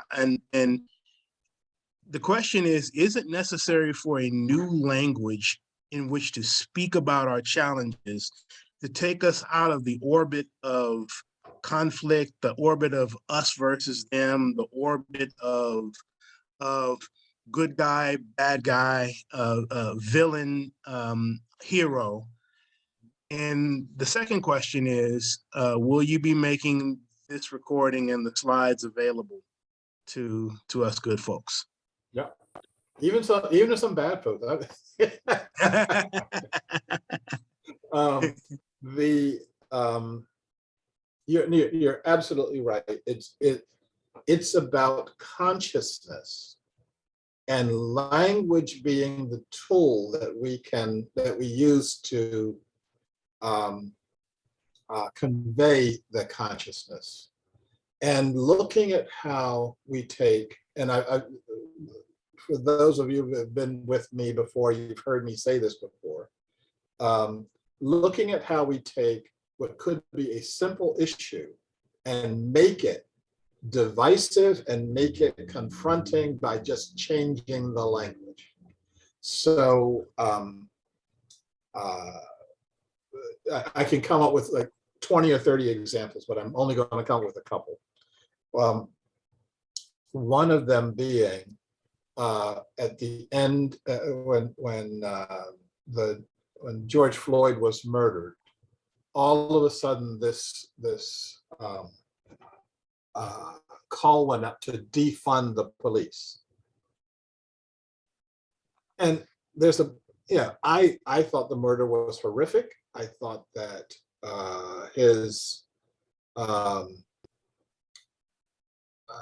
that something should happen with the police. But of all of the things that I could think of happening, defunding them was, or abolishing them was the last thing in the world I was thinking about. Whoever suggested that has no idea how society actually works. Okay. Someone who is advocating that, right out here. So there's my building, there's a little low office building, and then there's the other apartment complex on the other side. I watched a guy climb up on the roof of the little building and was trying to get into the window of the next apartment over that I know is occupied by a single female. Now, I'm looking at this. What am I supposed to do? Call a counselor? Call the people who are advocating defunding the police? Or call the police and get the guy off the roof? And they did a really good job, professional job of getting him off the roof and into custody. So we need to figure out how the world actually works and not say actually criminally silly things like defund the police or abolish the police. If you said transform the police, some of the people lining up to do that would be police officers. They know they're in a dysfunctional system, but they get blamed for the system that we've all created. I could go on, but Stuart has had his digital hand up very patiently. I could see him holding it up there. So, and then Susan. Yeah, so just quickly, and I almost forgot what I was going to say, but I wanted to make a comment on what Marion said about being, one voice of 700 people, and that is the notion of how everybody looks for a quick, simple answer, And then after, when there's some sobering thought, people realize that they're always a little bit on both sides that's going on, as you well articulated, Sharif. And I also wanted to acknowledge and thank you, because I find myself, and I do a bunch of this work also. I have found myself over the past weeks, on the bandwagon of, we need to just take Putin out, and being able to step back a little and have a little bit of sobering thought about that, to understand the nuance of all of the pieces that are going on here has been very, very useful. So thank you.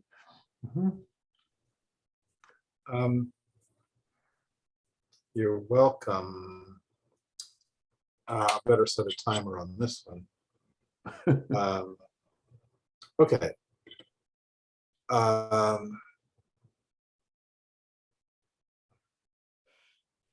This gets us back into consciousness and how breaker consciousness works, and then how keeper and mender consciousness works. In breaker consciousness, we tend to think of things in terms of point. And when we were looking at all of the issues that come out of the Middle East, we looked at the point. We're gonna find and kill Osama bin Laden. Boom, and everything will be fine. And then they found him, and then they killed him. And guess what? Everything isn't fine. Oh, there's these 2 or 3 other guys too, so we need to kill all 5 of them.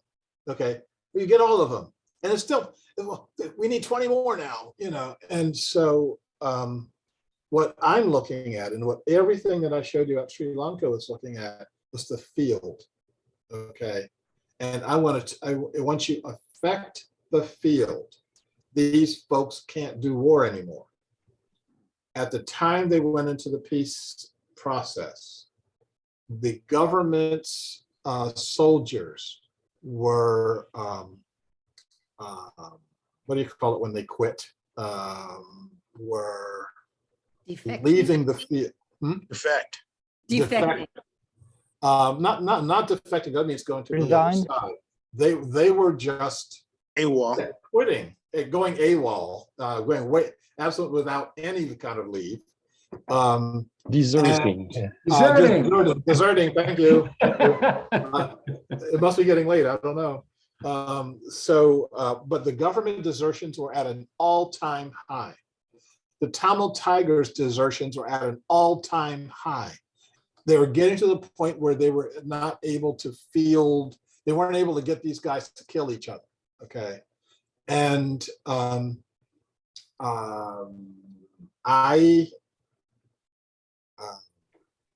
those were signs that we were going in the right direction. Okay, and I have something else I was going to say, but I'm going to say it anyway. So I was doing a talk similar to what we were just doing here at a church, and I was saying that every time there's violence in society, the media immediately turns it into gun control. And by turning it into gun control, you get all the people who don't want their gun controlled to be coming out against it. And so you get everybody, their heads clashing, and nothing changes. I said, why don't you just call it violence control? The problem isn't the gun, the problem is the person holding the gun. And at the end of that talk, this guy comes up to me and hugs me, and he says, I've been saying this for years and years. I am a gun owner, I'm a hunter, I enjoy shooting, etc. And the people who are doing that, going into a school and blowing away kids should not have guns.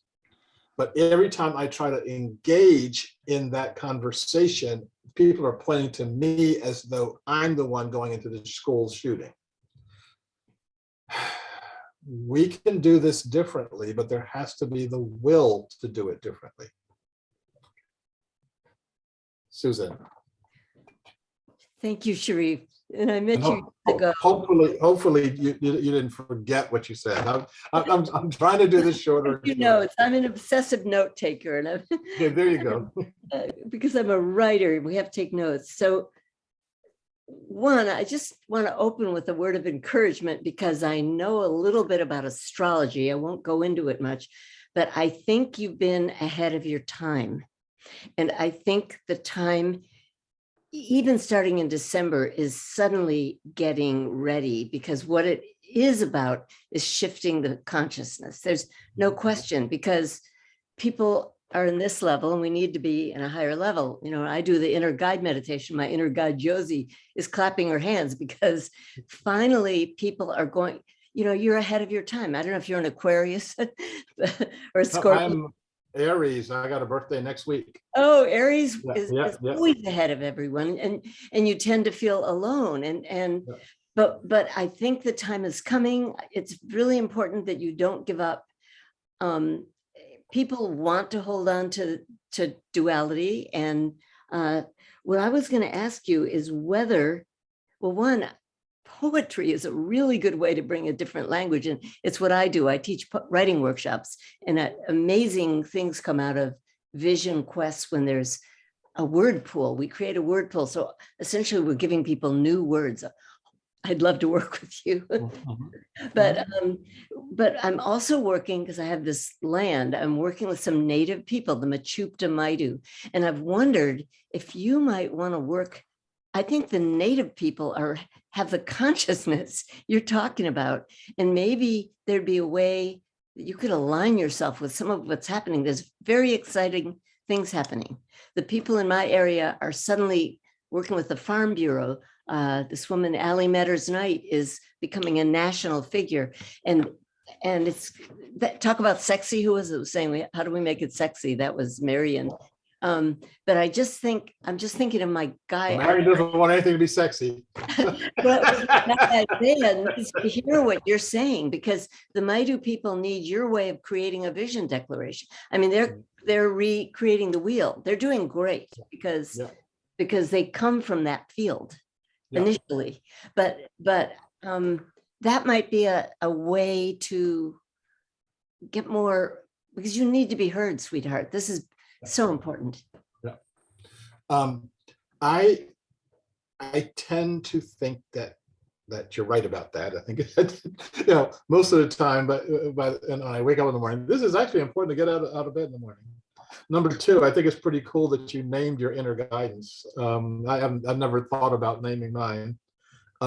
Number three, where are you? I'm in Chico, California. Please come. Okay. I live in a co-housing village where we do everything by consensus, and we fight, but it works. You just, your time, you've been ahead of your time, sweetie. And unfortunately, I'm sorry about your John Kabat-Zinn. I know, I mean, I don't do too well with Buddhists. That's a rigid structure right there. Let me. I wanted to knock all the chairs over. Let me recast that for you, because thank you, sweetie. I'm violence. There is, and I found this out when I went to the Himalayas, that there is both Yang and Yin Buddhism, and a lot of the rigid stuff. And in Sri Lanka, there are a lot of Buddhists, and goodness gracious, that's pretty rigid. But some of the Yin temples and monasteries, there are monasteries actually in Ladakh where there are women head of monasteries or co-abbots in the monastery. And the energy is just really, really different. And I really like it there. And so we need to look for that. In terms of the issue, in terms of Native people, I think that is something that we can all look at. But a lot of the Native energy has been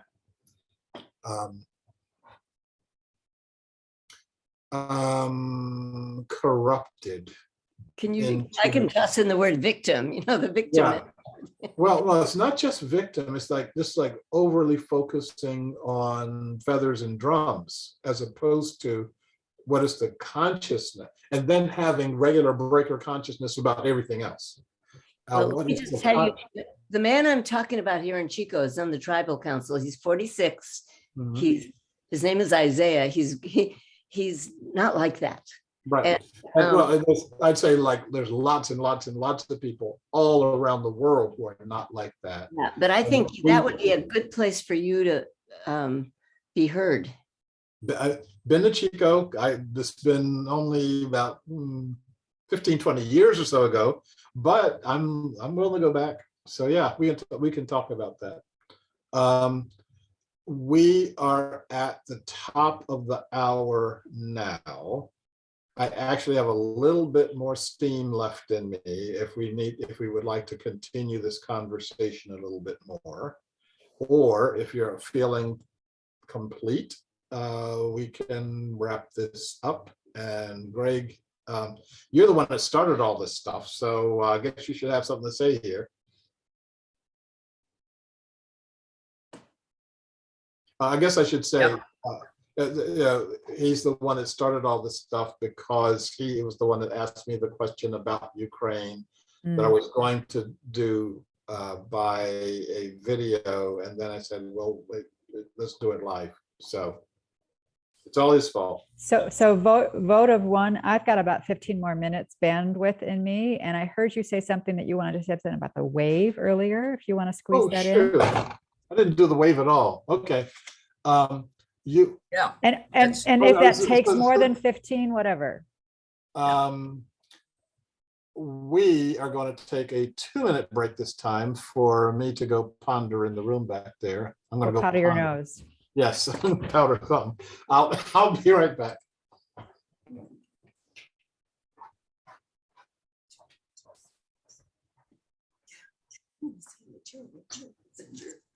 No, you can't. They can't see me over here.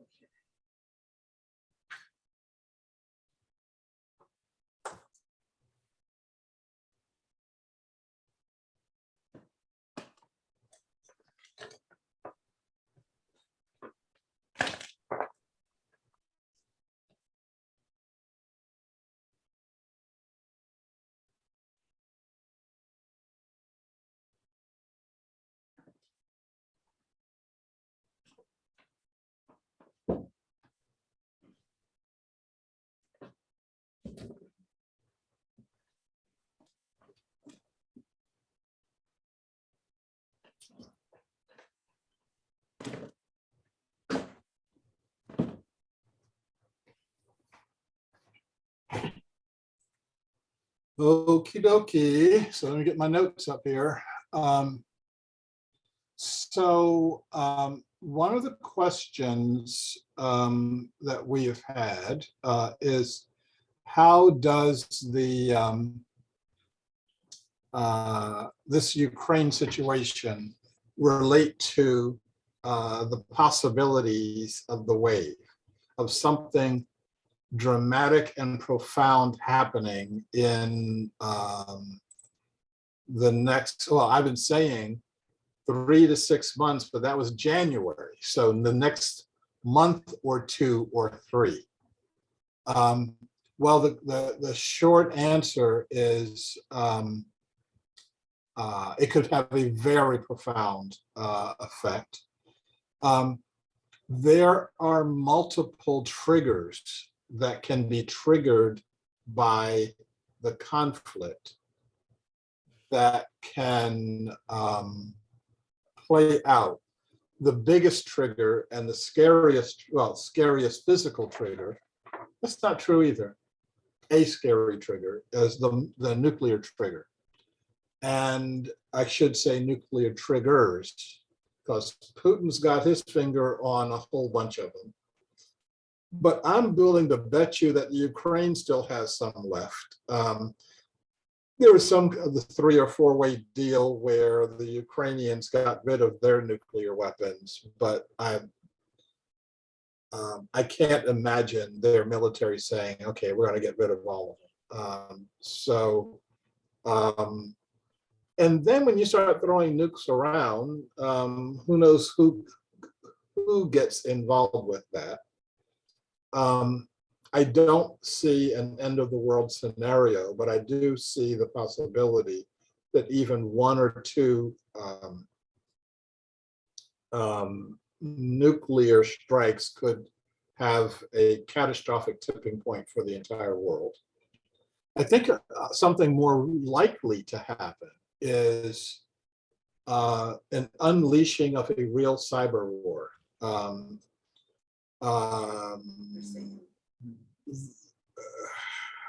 I don't know how many of you know what Stuxnet is. or was? Yes, no? Oh my goodness. Okay, so we've already had our first major cyber war, and this is with Stuxnet. This is between the United States and Iran. And basically, they created some software and embedded it in virtually every computer system in the world. Okay, so if you got a computer, it's got Stuxnet on it. Okay, and what it does is it searches your computer for a particular device. Unless you have a uranium enriching centrifuge at home, you probably don't have this advice. And then it just shuts down. And then a few months later, it's like, do you have a nuclear enriching centrifuge? Okay. So it finds us a particular brand of a nuclear enriching centrifuge. And then at a given point in time, it breaks it. All of these centrifuges were in Iran, and they broke all of them at the same time. And the Iranians couldn't even figure out what was going on. That was the first volley in the cyber war. Second one was Venezuela, where we destabilized all of their petroleum refining, electricity providing, etc. And the third volley could happen in not us doing it to the world, but Russia doing this to us to pay us back for all the stuff that we're doing to them right now. What a real cyber war could look like. Anything that uses a computer either stops completely or it goes crazy. Now, what doesn't run on computer in this society? Name something. So you start thinking about utilities. This just changed the flow of all the water systems in the city so that your sewage is coming out the wrong end. Transportation, have a couple of trains run together, planes falling out of the air. Financial systems, all of your money disappears overnight. Communication systems, you start getting false messages about this or that or the other.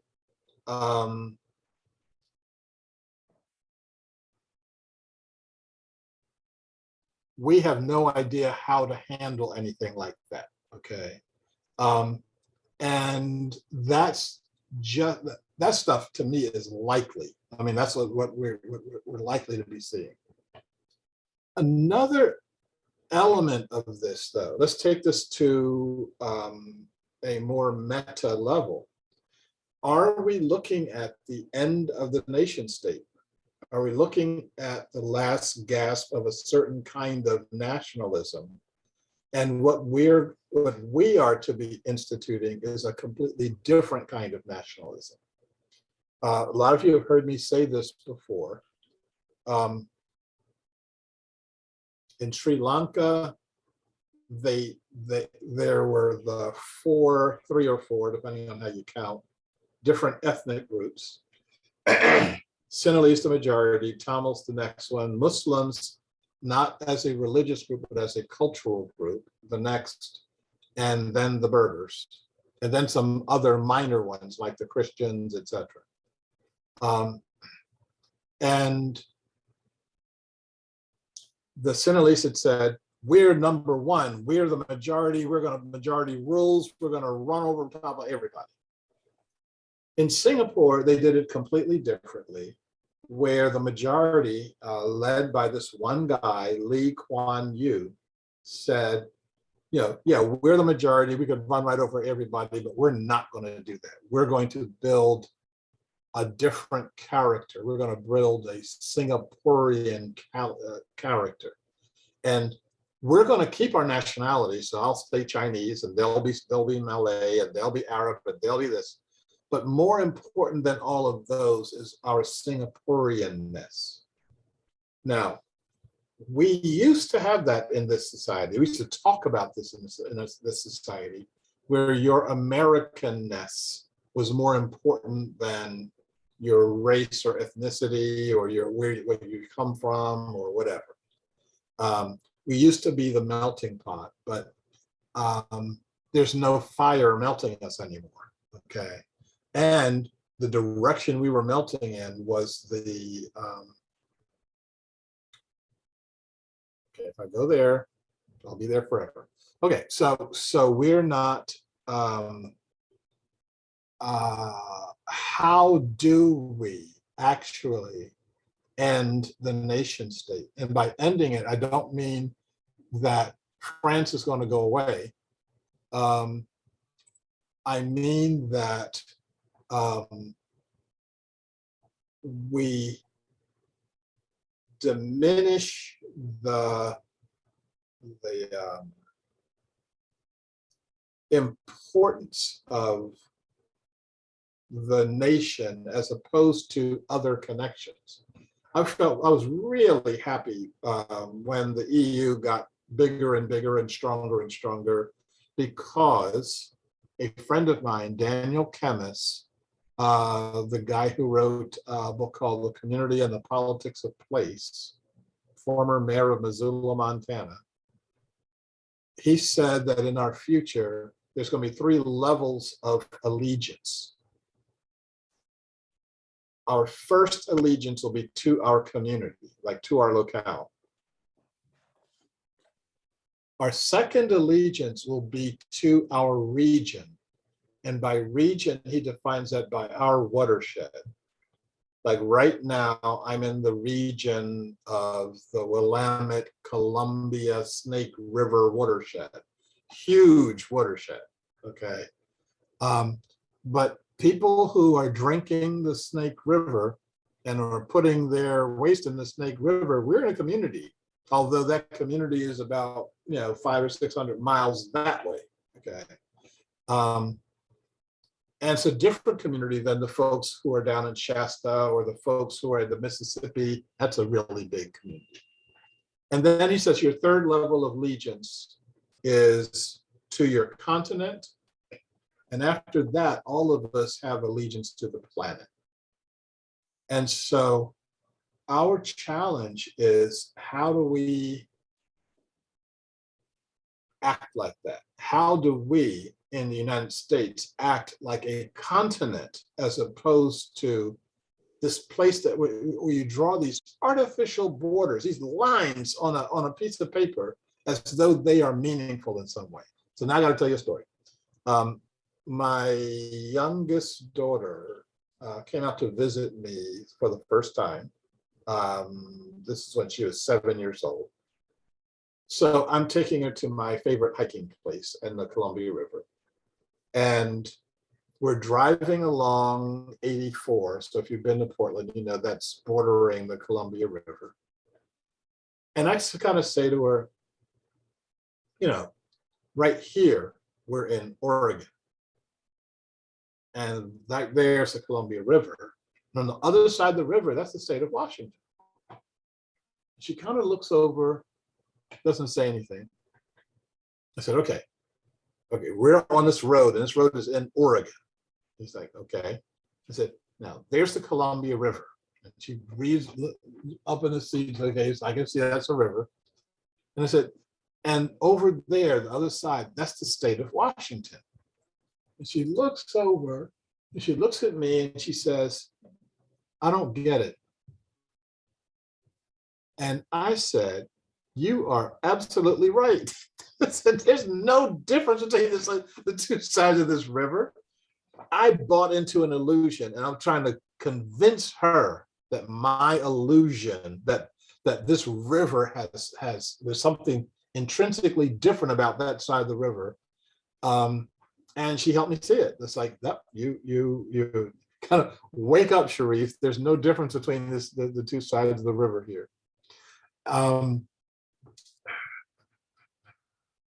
One last point along the, so what we're talking about are things that could profoundly trigger a metamorphosis, the metamorphosis of society. When you start looking at the caterpillar to butterfly metamorphosis, what are the triggers that catalyze that difference? What are the things that make that difference happen? External conditions.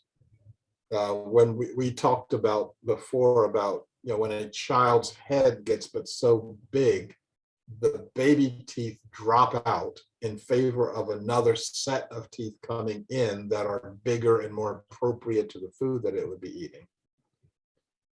Then there's some internal conditions, enzymes, hormones. All of us have experienced our own multiple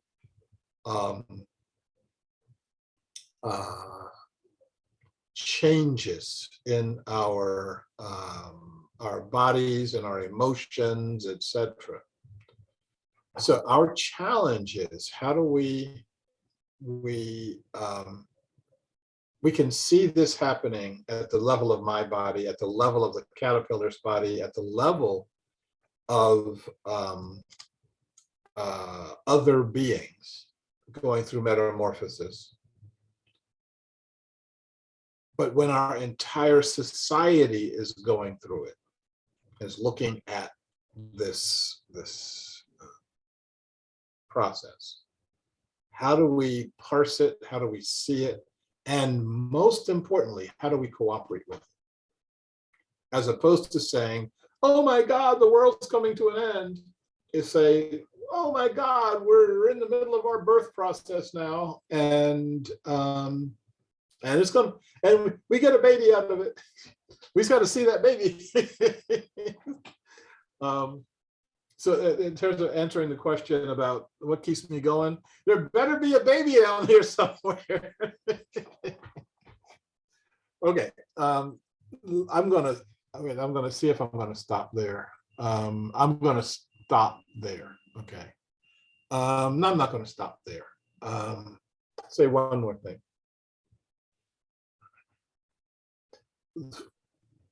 You saw from my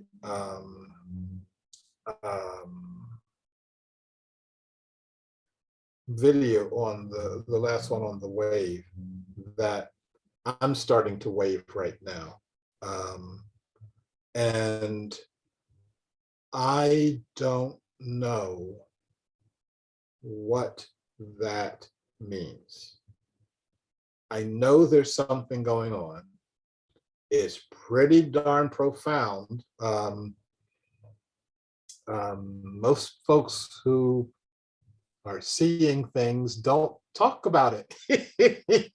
Or the ones that are talking about it are out there in those tents talking to themselves right now. So going through this process, knowing that I'm walking the edge of a cliff, okay, that cliff could be making myself completely irrelevant for all time, or leading the way to a whole new way of seeing consciousness.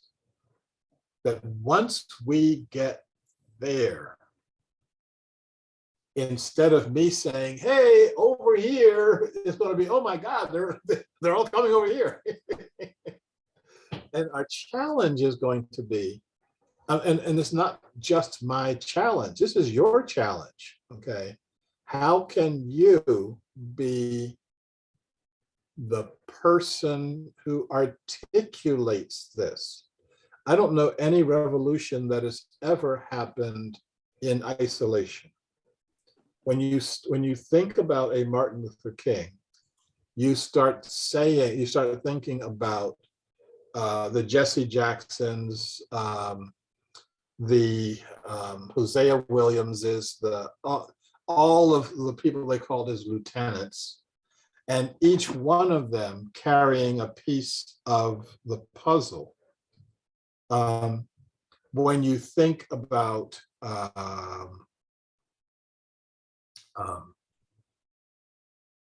Gandhi, you think about Nehru, you think about the Patels, you think about all the other people who supported him in doing that work, doing his work. And